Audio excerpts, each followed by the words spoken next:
everyone, you join us today for our Christmas special of Talking Classics.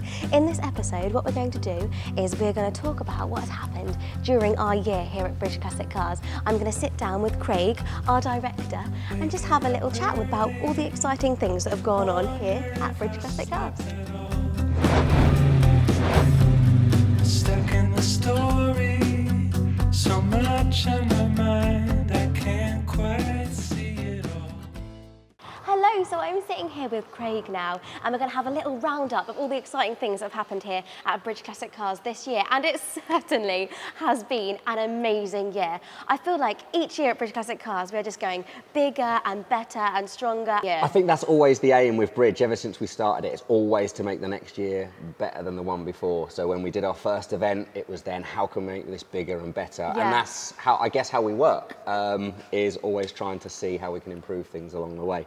A really good example, which we'll talk about later on, is we've got the Jensen has recently just arrived. So the Jensen 541 is what we're probably best known for. And it was not the first car we ever did, but one of the first major restorations we ever did was a 541. And then haven't seen it for probably 8 or 9 years. But it's back, and it's really good to actually, it's good and bad to look at probably how we were 8 or 9 years ago to how we are now. The car is very different to one that we produce now, hence why it's back. So we're doing it again.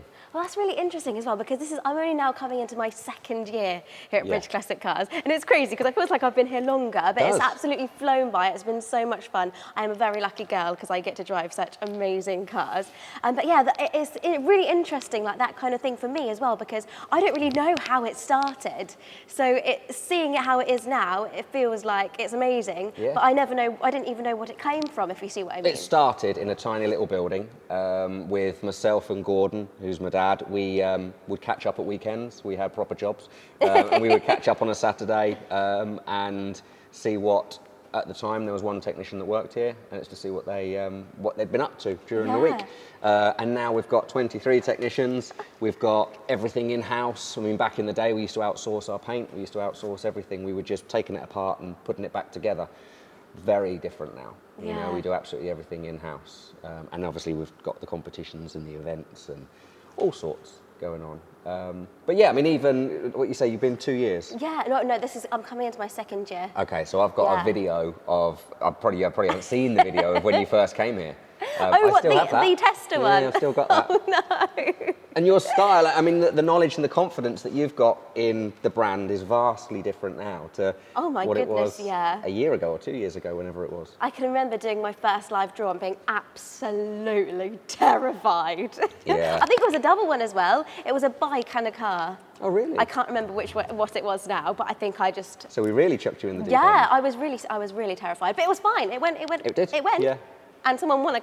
We've all been nervous. The first time you ever do it, the first time it ever goes wrong, you know, it really plays on your mind. The first time we got negative comments on Facebook and the social media, we've discussed that in a previous video. You get them. Yeah. You get people that are the experts that try and bring you down. And that, you know, you really take that to heart when you first start all this. And yeah, it's very nerve-wracking the first time. The first time we ever did competitions was in the hangar. And now we're in this building here. I do like the hangar. We've still got the hangar. But you've never done a draw from there, have you? No, I haven't. No, we've had an amazing event at the hangar though. At Bentwaters, we had our classic car show in July. Is it June or July? July. Yeah. And this year it was the biggest it's ever been. Yeah. Wasn't it? It was absolutely huge. We need to talk about that. So the summer show started. I've got to get this right. It used to start at Bentwaters. People used to rock up there, spend half an hour, something like that. Then we'd all get in our cars and do a convoy back to here. Yeah. And the show happened here. And that's always been the case, and that was never going to change until this year. And the only reason it changed this year was because we were doing some building work down the front of the site. We've got a lot of grass here, and we were making one area into hard standing. And it was supposed to be done before our car show, but I didn't want to take that risk. So I thought, well, let's do it the other way around and let's end up at Bentwaters. So glad we did. There was 2,000 people, I would say, that came. Was huge, yeah. So it really, actually, it was kind of a blessing in disguise that they were getting that work done, because then we were able to have that massive, vast space, absolutely jam-packed full of cars. It was a sight to behold, really. But it does mean that unless we do it differently, which, like we've just said, we want to try and get bigger and bigger and bigger, it probably means it's going to end up there now, which is great. I mean, it's a very quirky place. There's a lot to look at, not just the cars. Obviously, you've got the planes, you've got the tanks, you've got everything that an old air base has. It's a beautiful backdrop. It's incredible. It is. And I do remember, because my first ever day actually was the British Classic Cars car show last year. Right? Yeah, that was my first day. It was really exciting. Really? Yeah. Oh, wow, okay. The first kind of event I'd done, and we did the little introduction to the show was like the first thing that I'd ever done. Yeah. Like, whew, it's good being here. Nice It's never the same day, is it? No. Even when you come in to do your bits, No. You never really know what to expect. Coming in and sitting here now, we didn't know until 10 minutes ago that we were going to be sitting down here having a conversation about this year. About this year. That's what's kind of fun. Yeah. Yeah. And like for me, it's always really exciting, because every time I come into the workshop, there is new cars, new stuff going on.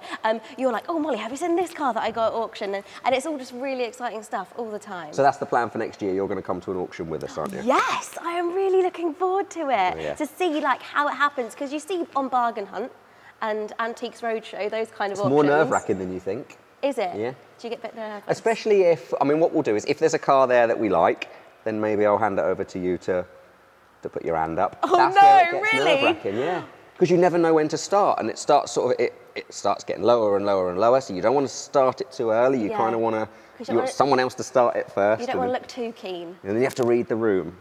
And yeah, it's exciting. Excited. But as you said, nerve-wracking as well. Yeah. So we'll do that. We'll do that next year. But yeah, our car show, it was absolutely massive and huge this year. That was just an absolutely brilliant weekend. And the fun did not stop there, because the events just kept on coming after our car show. So the next weekend was Helmingham Hall, wasn't it? So Helmingham Hall is a massive event in this area. People do travel a long way to Helmingham. And this was a really special year for us at Helmingham. It was the first year that we were the title sponsors of the event, which, from my point of view, I've always wanted to do that. Kerridge's of Needham Market, which are a TVR Noble specialist, they've done it for as long as I know. But unfortunately, they're no more. So we reached out to Helmingham and said, could we be involved? And we were. So again, it was one of these things, we'd sort of seen what Kerridge's have done in the past and thought, well, how can we make it bigger and better for ourselves? And hopefully that's the aim moving forward, is we're going to continue to be the sponsors. Hopefully, if they'll let us do it. The weather was awful last year, really bad. There was so many times we were like, okay, it looks like it's getting brighter, and then suddenly this cloud would come over and we would all like run and jump into the trailer. Well, do you know, we've probably never spoken about this, but we bought a brand new gazebo. Did you even know this? Yes, I did know it. So we in the bought a morning brand new... I was like, where's the gazebo gone? Yeah, so we bought this brand new gazebo, which was really nice, and it was branded, and it was black, and it was lovely. And we set that up the day before, and then turned up the next day, and it was completely flat, smashed, bent, everything. We're not sure whether it was rain. I don't think it was. I think it was deer. The conclusion that everyone's come to in the office is that it was absolutely bombarded by a herd of deer. It's got to have been. And because destroyed. we're on their land. They're probably thinking, what on earth's this gazebo doing here? Get out of my way. Get out of here. I like to have my grass there in the morning. So it was a little bit different set up to what we wanted it to be, but next year, hopefully, it's going to be bigger, better weather. Definitely. But yes, good show, that one. I like that one. And something very special happened at Helmingham Car Show, because it was the launch of our first ever restoration competition that we've done. Yeah. Our Jaguar E-Type Series 1.5. Yes.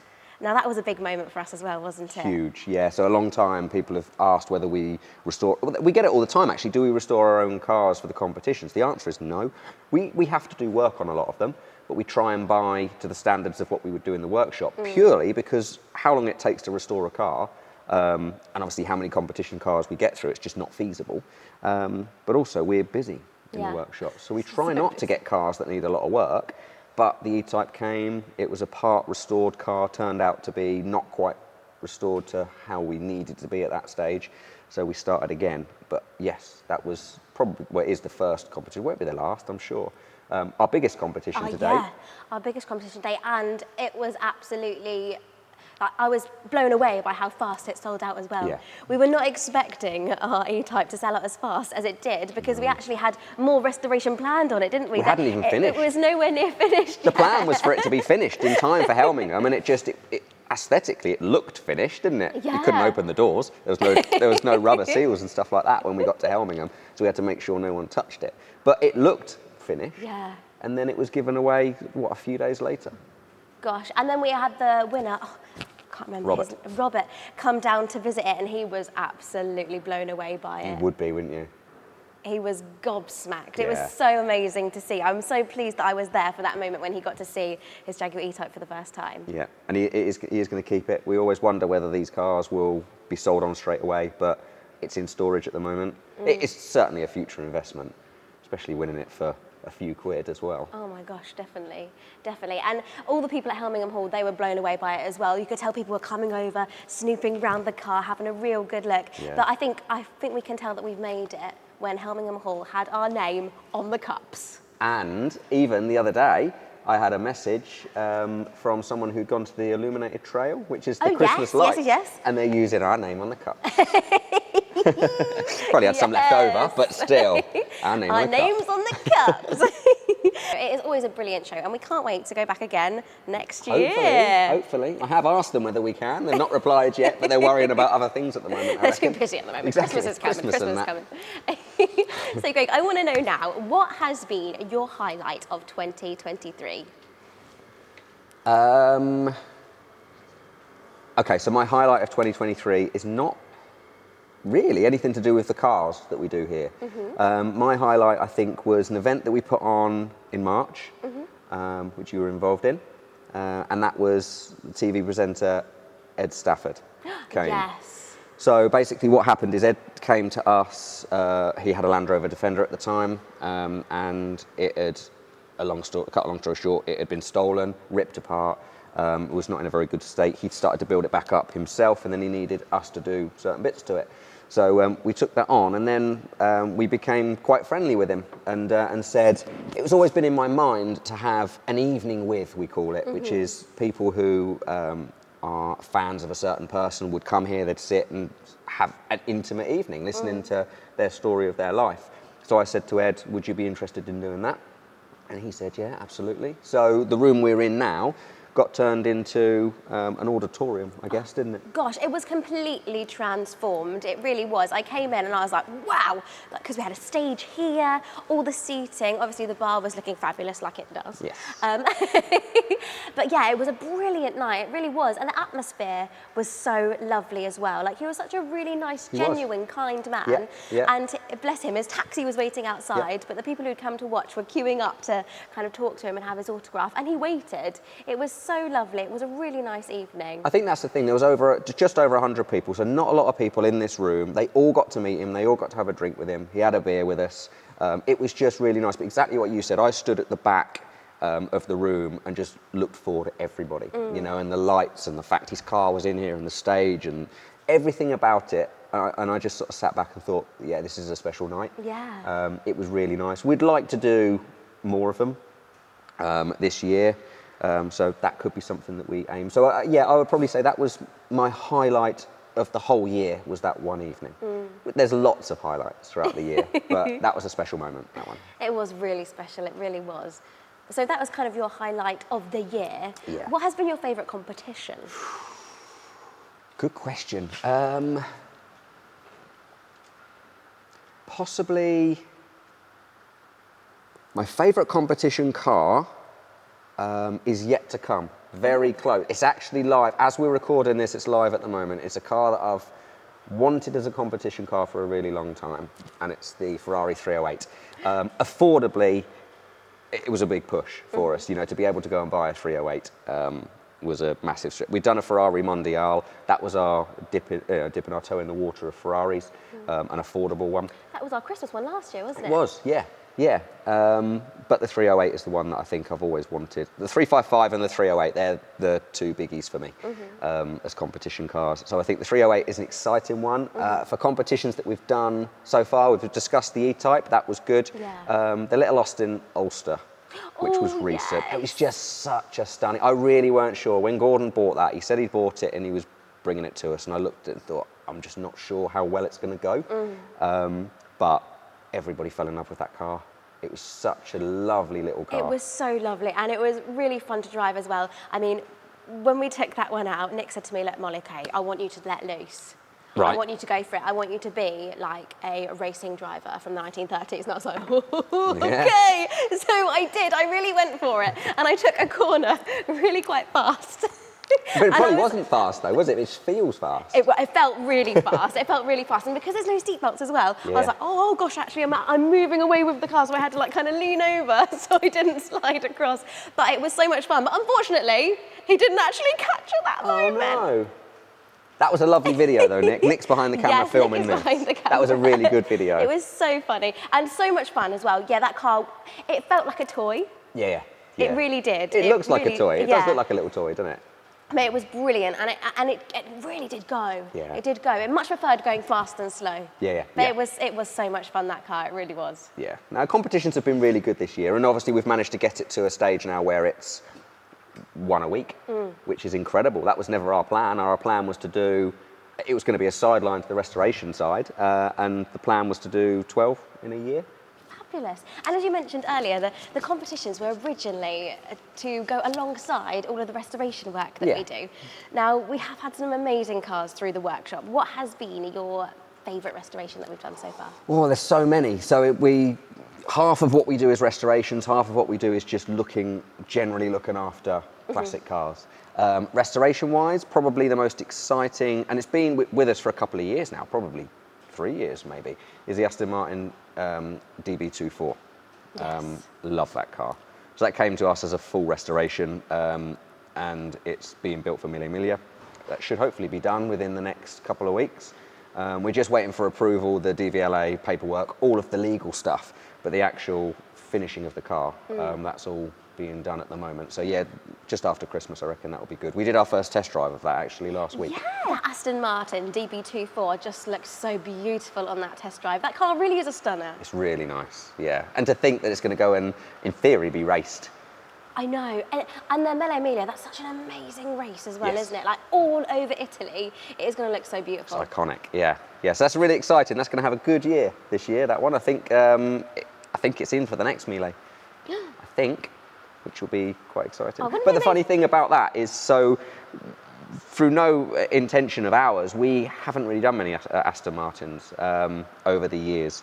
But that came in, and then straight off the back of that coming in, someone had read online that we were doing that 2.4, wanted to pop in and see it because he's got one himself, and he is not in a position where he could restore it, Right. or he didn't want to. Later in life, should we say, and he just sort of said, I don't want to spend my time restoring this car. So we ended up acquiring another Aston Martin 2.4 off the back of that one, and then the drop head coupe came in couple of months ago. So now we've gone from having no Aston Martins in at all to three Aston Martin DB24s in at the one time, all being restored. So next year is going to be a big year of Aston Martins for us. Full on. Full on, yeah. And the other two that are currently in restoration now, they will be with us for the whole of next year. Yeah. I don't think they'll be done next year. Because the Aston Martin that we've got at the moment, I think that's like been a 3-year restoration. I think so, yeah. I was just trying to rack my brains as to when that came in. I would have said 2 or 3 years, yeah. Yeah. We're a little bit behind schedule on that one. Through no fault of ours, really. It was just things took longer to Yeah. do. Parts were harder to get than we thought. So I think it was supposed to be last Mille we wanted it ready for, Yeah. and now it's going to be this one. Because everything has to be completely like factory specification, doesn't it? For It does with that race? car, yeah. Yeah. Even the materials used within reason have to be exactly how they came out of the factory. So yeah, that was, we had to be very, very careful with the restoration of that car. Yeah. But yeah, we've pulled it off. Oh my Looks gosh, good. yeah, it definitely has paid off, definitely. I mean, is there any chance that we could possibly go to Italy and watch the race? The customer actually said that he wanted us to go along with it, but that was 3 years ago. He's probably slept since then, changed his mind and thought, I'll go on my own. But yeah, he did mention it that we should go over. We should go over. Yeah. 100% should go over. definitely. Holiday. No. But no, brilliant, yeah. There's been so much other things going on as well. I mean, we've had obviously our big car event in Birmingham Hall, but we've had some extra events as well. Like you mentioned earlier, one of your highlights was Ed Stafford, and we've also started doing some kind of Christmassy things as well, which have just recently happened. Absolutely. Yeah, there's lots going on. So the Atelier building we're in now was built for that reason. So we wanted it during the day to essentially be a showroom or home to competitions. This is where we do a lot of our lives. It's next door to the workshop, so you can easily walk from one room to the next. But the plan for this was in an evening, it's turned into other things. So yeah, like you say, we have car shows here, car clubs come and they take over this space. We've got a licensed bar. That's unusual in a workshop, but we have that. We have our evenings with, and hopefully there'll be a lot more next year. With the event side of the business as well. It's quite exciting, I think, the ideas we've got for next year. I think one of the things that I really enjoy is on the second Tuesday of each month, we have our coffee and classics mornings. And these mornings are really lovely because sometimes we might have like 20 people turn up and sometimes it might just be 4 or 5. But it's a really nice kind of morning for anyone who likes cars, just to get out of the house for a little while, pop and see us, see what's going on. And it's just a really nice event. And things like that, I think, are something to really be proud of. Well, I think that's the nice thing because a lot of our events happen in the evenings or at weekends, which our technicians don't work in the evenings and weekends. So the Tuesday morning is a really good opportunity for people who like what we do or like cars or just want to come and have a drink can actually meet the technicians, stand underneath the cars, talk to them about what's going on. So that's probably one of the only few events that we do where, again, the technicians get to see this side of the business as well. Because, you know, they come in the morning and they fix cars and they go home.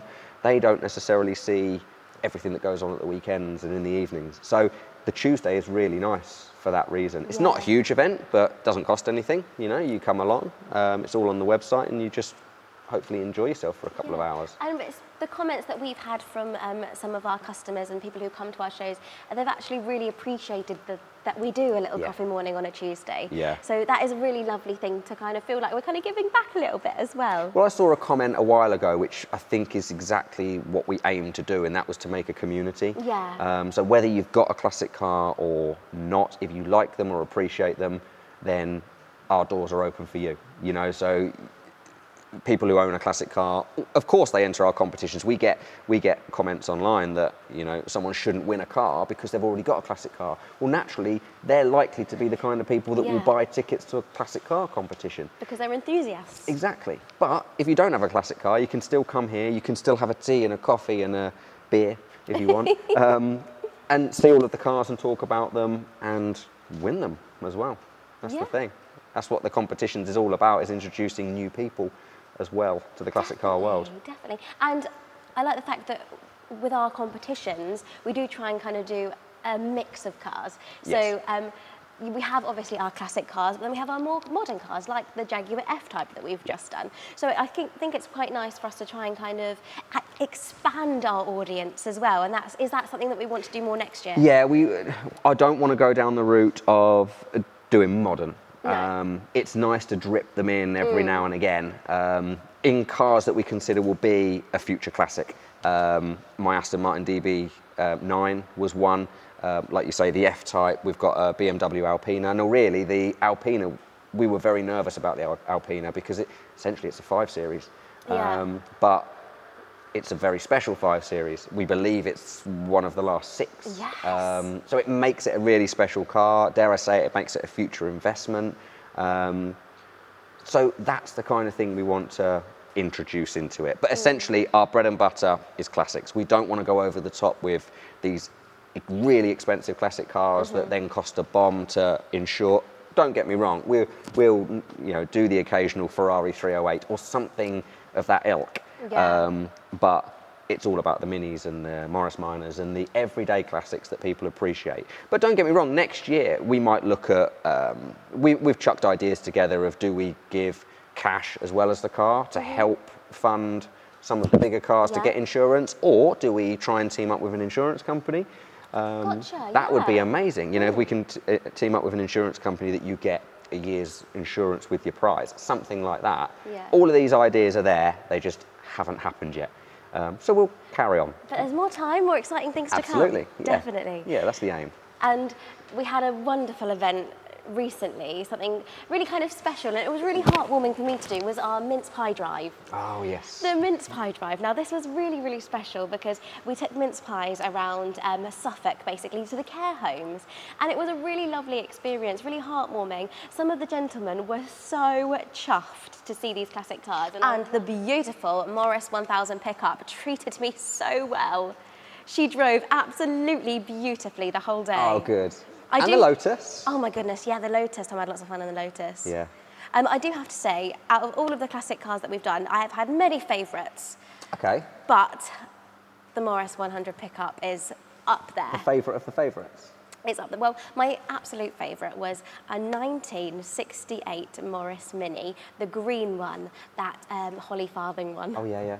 That was my absolute favourite. And that was one of my first Minis. I think it was my first Mini that I did. Holly's still got that. She has. Yeah. She brings it to our car shows, which is so she lovely. Does, yeah. But that was really special that day because when you couldn't write it, the weather was, the amount of people that's seen that video since making that and gone, when's it snowed? I know. And what was quite incredible, it was one of those days where it was absolutely freezing. There was frost on the floor, but the sun was shining. Really? So when we were driving through some of the country roads with the kind of brown leaves, it just looked beautiful as well. Lily done a great job with that because that was just an idea that popped into her head, wasn't it? Yeah. And she sort of came up with this idea and said, oh, I'd like to do this. And we thought, yeah, it's quirky, it's a bit different. But I think that's given us more of the excitement to do things like that next year. I mean, I'm thinking something to do with schools. So lovely, it really was. Really, really heartwarming. I know I've said it before, but it really was. It brought so much kind of Christmas cheer. It did, yeah. It really did. And the weather was beautiful that day, unlike the weather on our festive car show.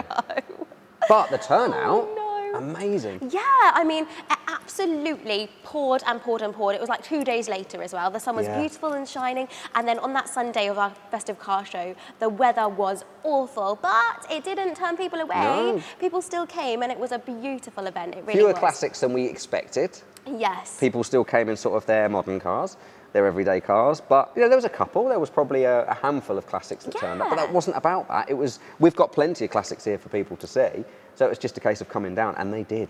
You know, it was indoors, which is kind of nice. We had a few comments saying, is it indoors? Yes, it was. And it was nice and warm under the heaters. But no, it was a really good turnout, wasn't it? It was a really good turnout. Craig, can you tell me now, what are your main goals for Bridge Classic Cars in 2024? Right, okay. Restorations workshop-wise, we're very busy next year already, which is a really good position to be in. It's, you know, sometimes if people just want a little thing done, it's quite difficult sometimes to say, oh, we can't fit you in for X amount of months. So it's a good position to be in. We've got some really exciting restorations coming up, but hopefully we want to try and level it off a little bit next year in the workshops. Concentrate on fewer cars than what we've had before. Right. Spend more of our time to hopefully try and get them through and out faster than what we have done before. It's so easy for someone to just bring a car and we'll stop doing a restoration to get on with a service or something like that. And next year we're going to look at possibly not doing that as much. Right. So we'll concentrate our efforts on the restorations next year. So that's the workshop side of it. We've got a couple of new technicians starting to bolster up the team. We've had a couple of people leave this year, which naturally that happens. But the technician side, they haven't left from the technician side, so we're bolstering that bit up. So that's exciting for there. Events, there's going to be loads more events going on. If you ever look at the events calendar already, Lily's done an amazing job of putting everything she's already had set for next year in, but it doesn't just stop there. There's going to be extra things. We've got a really exciting, hopefully a really exciting thing coming up where the building we're in now will become more workshop space, and the building we're in now will move to its own special building, which I think caters more for the event side. So we'll still have the bar, we'll still have the competitions, will be from there, but it'll be a nicer space, I think. It'll be a nicer feeling space. Okay. But it doesn't mean we're going to stop here. I mean, like I said, we've discussed the evenings with, I'd like to do a lot more of them.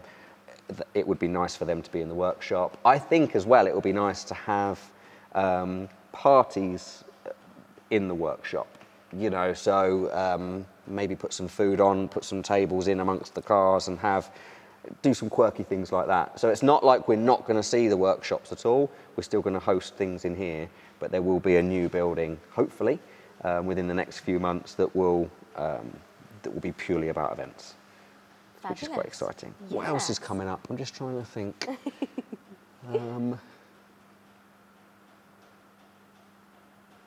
That's it, isn't it? Also, some more things that we're going to do in 2024 is have some more automotive media. So obviously we've got our Talking Classics on YouTube, Spotify, podcast, more things like that are coming up soon, Yeah, aren't so they? I kind of feel like you need to be a bit busier. Thank you. You know, I don't think you're working hard enough. So yeah, we're gonna make a lot more content that is very different to what it is now. So we have this thing in the office which is called Talking Classics, and really we don't know what that is. Talking Classics was a brilliant concept that Rob came up with. Well, he says he came up with it. I came up with it beforehand, before he started, where it was us sitting on a sofa similar to this, having Yeah. a chat with people. Then Rob sort of made it, he lifted it off the page a little bit more and said, yes, we can do that, but we could also do it in written form, Yeah. which is where we speak to people and they answer various questions. It's really interesting. And he said, let's call it Talking Classics. And then everything we've ever created since then falls under the umbrella of Talking Classics. So in 2024, we're tidying it all up. So there's going to be a lot more content going out. So Talking Classics will return bigger and better. Hopefully we'll get some good names on where we'll talk to people about their classic cars and their classic lifestyles and stuff like that. And then we're going to have some more shows, very similar to this one, where it will be talking to someone specifically about their vehicle, or, I don't know, when we go to the Birmingham NEC. Classic car show, which you did recently. Yes. There'll be a lot more shows sort of around that. So yeah, there'll be a lot more content for you to get your teeth stuck Fabulous. into next year.